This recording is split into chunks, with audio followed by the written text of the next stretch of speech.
Tam, kde sa lúky ligocú rannou rosou a cestičky sa vlnia ako stuha, leží krajina Fazuľkovo. Bývajú tam fazuľkovia. Majú veľké oči, malé nožičky a každý deň spolu tancujú, spievajú a hľadajú šťastné kvietky.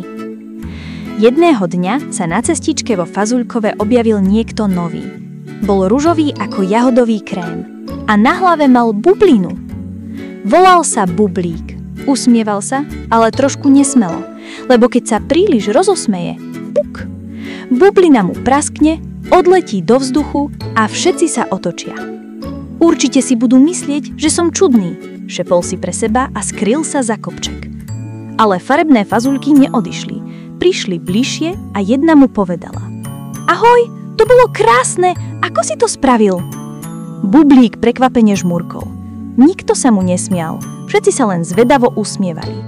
A keď sa zahanbil, bublina mu narástla znova, ešte lesklejšia.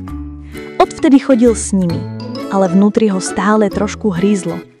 Čo ak raz prasknem a už nevyrastiem? Raz prišlo horúce leto. Slnko pálilo tak silno, že sa cestička rozpálila do biela a fazuľkám sa lepili nožičky o zem. Nemohli ísť ďalej. Au, páli to, vňukala žltá fazuľka. Zasekneme sa tu na vrdy, vzdychla malá zelená fazuľka. Vtedy Bublík urobil niečo odvážne.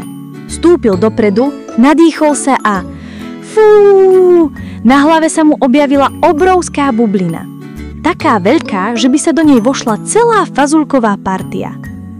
Nastúpte, usmial sa.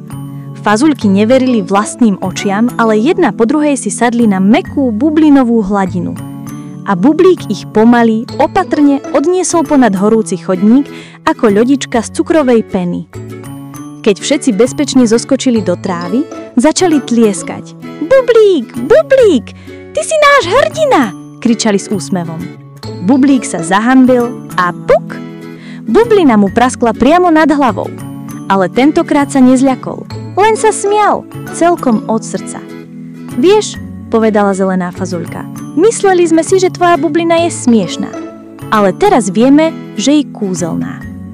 A tak Bublík pochopil, že byť iný neznamená byť zlý. Niekedy to znamená byť ten, kto všetko zachráni. Odvtedy veselo praskal bubliny, vždy keď sa smial.